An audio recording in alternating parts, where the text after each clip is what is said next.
Guys, so as you can tell by the video, we are going to be talking about tips for new nurses. If we all don't have anything in common, the one thing that we do have is we had to start from ground zero at some point. All of us have been new nurses.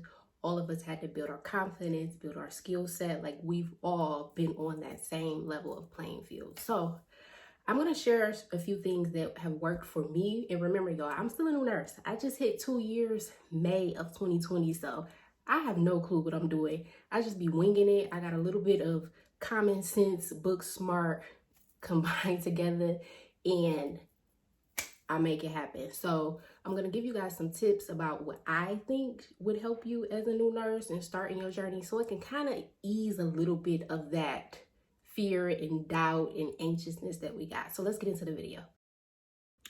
So the first thing we're going to talk about is fear. I wish somebody would have told me that it is completely normal to be anxious, to have fear, to have doubt, to feel like you're going to fail when you are first starting out.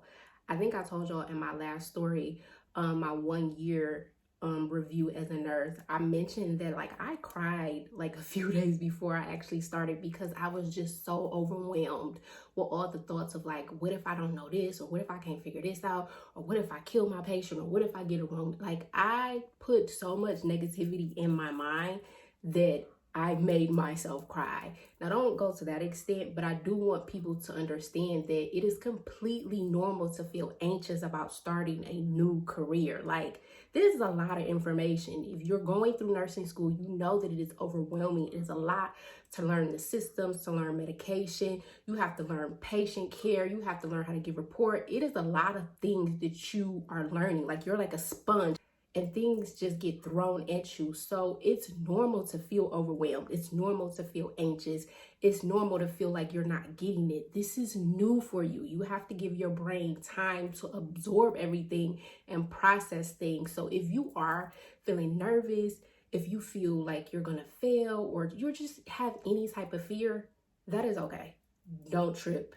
It will subside eventually, but going into it, don't beat yourself up so much because you're learning something new. Do not place that expectation on yourself that you need to understand nursing in its entirety on day one. That's unrealistic. Like, it's not happening. Like, even nurses who are veterans in this will tell you that you are always learning. You never get to a point in nursing where you just know everything. You don't. And if you do feel like that, it's probably not a good thing, because those are the people who make mistakes. So let's get that one out the way. It is okay to feel anxious when you are starting this new career, this new journey. Next tip that I have, and these are in no particular order, these are just things that I wrote down on a list and I wanted to explain more because I felt like they helped me. But the next thing I want to talk about is time management. If you are good with time management in your personal life, it should trickle over to nursing. If you have not mastered time management in your personal life, you're going to need to master it during nursing, because I'm pretty sure everybody has seen that one nurse who just running back and forth. She don't know if she coming or she going. She done forgot this, and she just looks very overwhelmed. You don't want to be that person. Now, granted, there will be some days where you are overwhelmed and you like, I don't know what the hell is going on, because that's just nursing. Like, you have days like that. It's inevitable.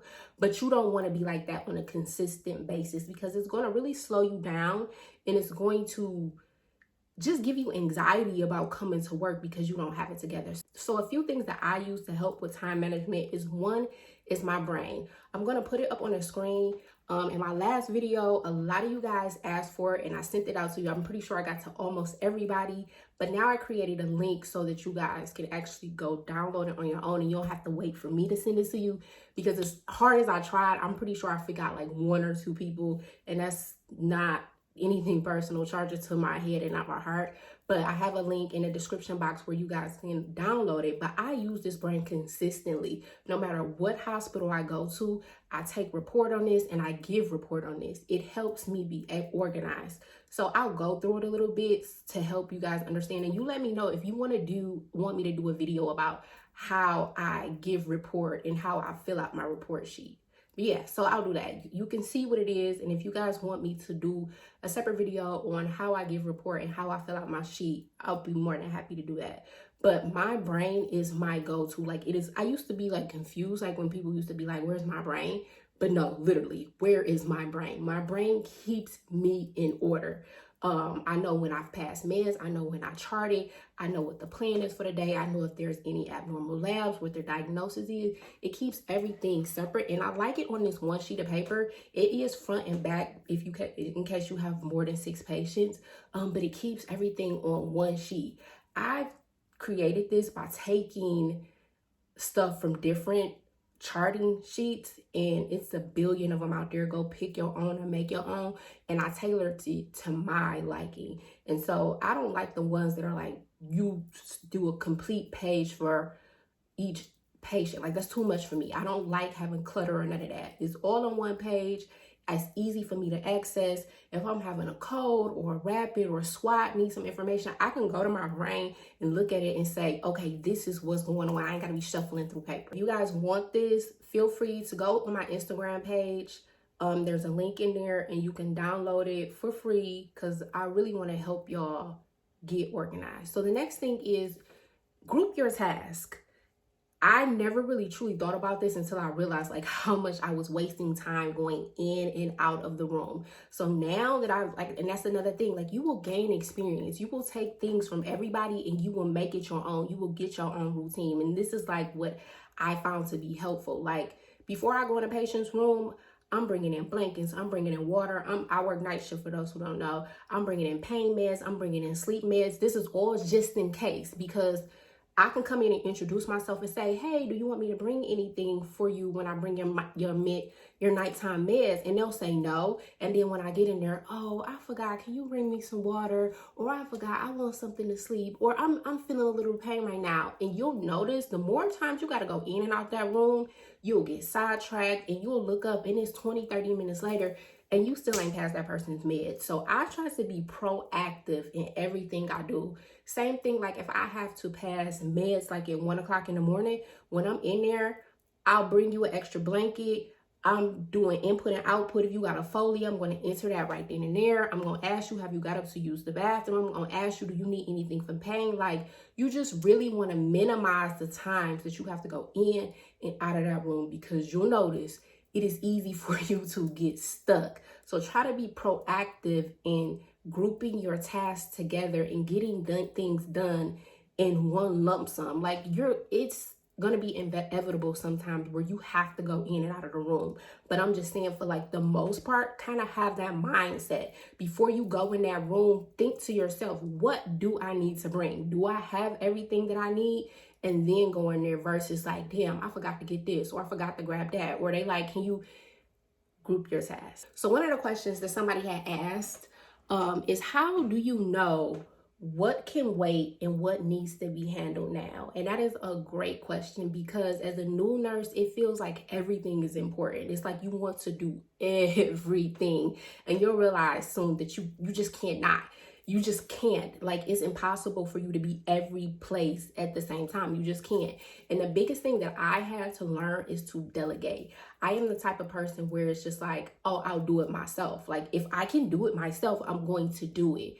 And I don't want to inconvenience anybody. I don't know what you got going on. And so I had to really teach myself to delegate.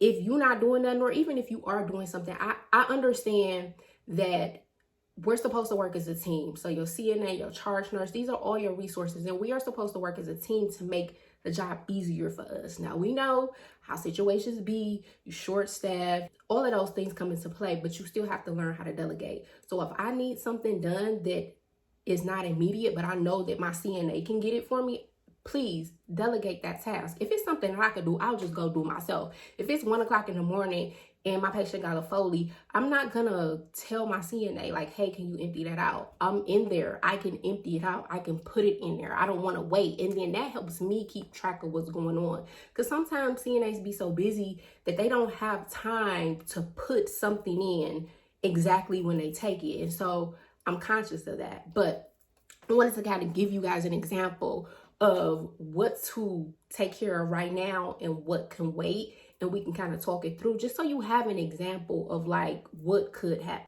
So for example, if you got a patient that's tachy, that means that their heart rate is above 120 and it's sustaining, it's staying there. Let's say they got a new onset of AFib, they symptomatic. Then you got another patient who trying to leave AMA, they don't want to be there, they being combative. Then you got another patient who blood sugar is 56. Which one of these patients do you take care of first? Like, who is important? These are all important things. Somebody leaving AMA, like, if you need to be there, we're not going to force you against your will. But if it's something that you need to be there for, like, maybe I can have a conversation with you. Maybe it's something that you felt didn't go right throughout the day. Maybe you just need to have a talking to. And if you do really want to leave, like, I'm not the person to like force people to stay. You can leave at your own will, but let me tell you what may happen if you do. That's important. Somebody with a blood sugar of 57, like, that's low. You want to take care of that. Somebody whose heart rate is sustaining above 120 in AFib, like, those are all important things. And so how do you figure out which one? For me, this is where delegation comes into play. That patient who has a blood sugar of 57, you tell your tech, hey, go ahead and give that patient some juices, check that blood sugar in 15 minutes, get me a new set of vitals, and then report back to me your findings so you could at least follow up on it. That's the easy fix. Typically, that's how it goes. It's not too low where you got to give like glucagon or whatever the policy is, but that's like an easy, quick fix. Then for the patient who's trying to leave AMA, this is what you have your charge nurses for. And hopefully now this day and age, charge nurses be getting a full set of patients. And it is ridiculous to me because how can you provide me with support and you got your own set of patients? But in a perfect world, you have a charge nurse to help you with situations like that. When you got a million things at once, you should be able to go to your charge nurse and say, hey, this patient is trying to leave AMA. Can you go down the hall and see what's going on with it? Try to de-escalate the situation. Is it something that can be resolved with just having a conversation, or do we need to get the ball rolling and get this patient out of here because they don't want to stay? And then I would go ahead and deal with the patient who's tacky. You got to call the doctor. They're going to put orders in. You got to monitor it, probably get an EKG, things of that. Things that are going to cause you to be in that room with that patient. So that way you have your CNA taking care of your blood sugar patient. You have your charge nurse taking care of your AMA patient. And you can focus on your patient who's with AFib RVR. Now, this is in a perfect world. It does not always happen like this. Sometimes you just on your own and you got to wing it. But this is how you should kind of think things through. It is going to be times where you just like, nobody can help you. Everybody is busy and you're going to kind of have to figure out who can wait and who needs to be taken care of now. But I just kind of wanted to give y'all an example of like something that may happen and how you should possibly think it through. Somebody asked, when will it start kicking in? Like, when will you start getting things? When will you be able to process stuff? And honestly, y'all, like, I feel like at my 2-month mark, that's when I'm really starting to like understand everything in its totality. Like, why do you get a test for this? Or what happens when the body system does this? Or what does this medication do? Or why do we need to monitor this? Like, it all really start coming together like at my 2-year mark. Like before that, I feel like I would understand bits and pieces of things. And let me tell you, that is okay. Again, like I said, as a new nurse, for me, especially because I have no medical experience, at least with human beings. Animals, yes, and honestly it is kind of similar, but again, I'm starting from ground zero. Like, I'm coming in this thing knowing nothing, so there's a lot of information being thrown at you, and it's going to take a minute for you to be able to process those things. So don't feel so rushed to be like, oh, I need to understand this, or I need to get everything. Like, it's impossible. You're not going to get everything. It is going to take time. Your mind has to absorb things. You have to process things. Like, give yourself time to learn it. And that's the good thing about being a new nurse. I always use this. I tell people in a minute, if I don't get something, I don't understand something, or I need help with something, oh, I'm just a new nurse. Like, I just started, or this is my first day on the floor. Like, I always use that. Like, everybody can understand that. Like, oh, if you're new, a new nurse, or this is your first day, like, people sympathize with that. Like, because everybody has been new at something at some point. So if all else fails, like, use that. Like, hey, this is my first time doing this. I'm a new nurse. Can you help me out? Or can you show me this? Or can you explain this to me? Don't feel like you have to know everything right off the bat. Give yourself time to absorb all the information that you are taking in. And like I said, it happened for me like around the 2-year mark. And please believe, like, I still don't get everything, but this is when it started like clicking for me. So another thing that I found that helped me as a new nurse is I always listen in on other people's conversations. And when I say that, I mean, like, if somebody has to do a Foley, say, hey, do you mind if I watch in with you? I've never done one before, and I would just like to see how the process goes. Somebody putting in the NG tube, ask that, listen to what other people have to do. So that way, when you have to do it on your own patient, it's not like the very first time that you're seeing it. I'm a hands-on person though, so I have to physically do something to really get it. But at least by watching in on your colleagues and how they do procedures, it won't be brand new to you. It'll still be familiar. You'll just have to learn how to do it on your own. And most people don't mind it. I ask all the time. I told y'all in my last video, I had probably in the history of nursing before I went to my contract in North Carolina, I probably put in 1 NG tube. When I got to North Carolina, I was a pro at putting in NG tubes because I feel like every single patient I had to put one in. And I learned initially by just asking somebody like, hey, let me step in with you and see how you do this. And most patients don't mind. Most nurses don't mind. And that's another thing. If you need somebody to do something for you, make sure you have everything together. That's one thing I noticed that people don't like. Like, don't ask me. We all are busy. All of us got something going on. Don't ask me to do something for you and you're not ready. At least have the supplies in there or have the situation ready so when they come in and help you, they can get in and get out and go about their business. So that's a tip that I learned from me also helped. The next thing I want to talk about is codes. That's probably everybody's biggest fear. You never want to be in a code for your sake and for your patient's sake. However, it's going to happen to you at some point in your career. And the way that I have learned to like come to terms with this now, like if I get a code, it's just like, it is what it is. Like I'm not nervous about it. I'm not scared or anything like that. Like I've had enough codes, not even just of my patients, but I've been in enough codes of other people's patients to kind of know how the flow of things go. But to help you with that so that when you do have a code, it's just not like a blank stare, like you don't know what's going on. If you have if one of your colleagues have a code, run in there with them and be the recorder. As a recorder, all you have to do is make sure you document when certain things are pushed, what time they were pushed. So for example, they're gonna say I'm pushing epi. You look at the time and you write down epi was given at this time. They'll say I'm pushing bicarb. You write down the time that was given. They'll consult you and say, hey, when was the last time bicarb was given? Or when was the last time we gave atropine? Like that's really the extent of your job. But you'll be able to see how a code is ran. And now the culture of a code is dependent on the facility. I have had codes where it was like completely quiet, like nobody was talking. I have codes where doctors come in and is bouncing ideas off of everybody. Anything that we should do, anybody feel like we miss anything. I've been in codes where everything is like chaotic. We don't know where nothing is. Like the culture of the code will vary depending on the facility, but you'll be able to experience what it's like and also get familiar with the vocabulary that they use in a code by being a recorder. You don't have to do compressions. You don't got to ask. They're not going to ask you about patient information. None of that. Your sole responsibility is to write down what is being pushed at what time and be able to relay back to them when it's time to give an epi or when was the last time so-and-so was given. I think that is a good way to be able to be in a code without the pressure of it being your patient.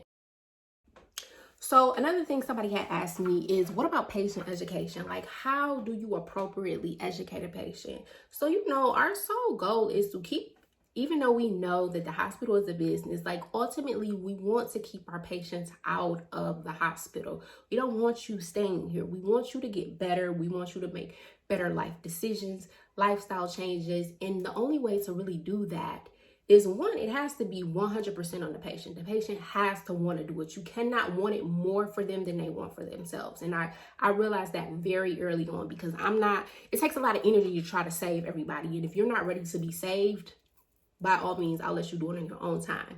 But you will realize that a lot of things people don't change. It's just due to ignorance. And not ignorance in a bad way. It's just you don't know what you don't know.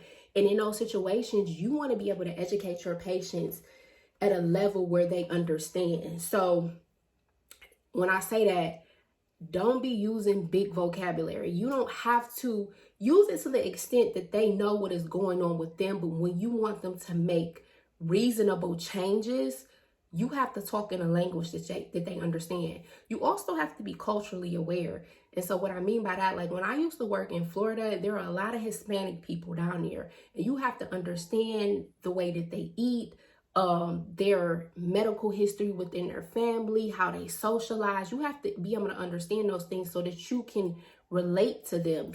People in the Black community, like I grew up eating soul food. That is just a way of life for us. I have to tell my Black people, like, yes, I know you like fried food, but hey, let's bake it. We like to drink pop, and y'all call it soda in the South, and eat McDonald's and stuff like that. Hey, let's drink water. Can we eliminate that? Hey, let's pay attention to how we prepare our food. Let's pay attention to how often we are eating out. You have to give them like reasonable things that make sense to them. Like you can't go in there speaking this medical terminology. You have to speak in layman's terms if you want to be able to get through to certain people. Another thing is you have to teach your patients how to advocate for themselves. One of my like pet peeves with my patients is that when I'm giving them medications, I'm always saying the name and I'm asking you, is this okay? Does this sound good? One of the things that it bugs me is I don't like when my patients tell me like, oh, I don't know what I'm taking. What do you mean you don't know what you're taking? Like, this is your body. This is your health. The doctor and we are human beings depending on a computer to hopefully make sure that we don't give you a wrong med or you're taking what you're supposed to be taking. But I need you to be aware. Like, we all have to be in this together. And I'm never shunning my patients like when they don't know their medication, but it's just a conversation to say, hey, know what you're taking, even if it's a million medications. Like I had to get on one of my family members about this. Like, why are you taking 5,000 blood pressure meds? Like, you need to be eliminating something. You need to be advocating for yourself. You need to be asking these questions to your doctor. Like, why am I taking this? Can we stop this? Or like, be an advocate for yourself. Do not just rely on the professional to know what they're doing. Again, I am a human being and I have 5 or 6 other people just like you. Do not count on me to make sure that I am doing what I'm supposed to be doing. I can only do so much. Like, as a human being, like, we mess up and I need you to help me to make sure that we're all on the same page. And so that's just my little spiel on that. But at the end of the day, speaking a language that they can understand, be relatable, have cultural awareness. This is how you give good patient education. All right, y'all. So that is the end of the video. I hope you guys enjoyed it. In the comments, talk to me. For those who are nurses, let me know some things that have helped you along the way. And for those who are new nurses, let me know, like, what are some of your fears and your concerns and things that you think you will face as a new nurse. Y'all know I love talking to y'all in the comments. And until the next video, I will talk to you guys later.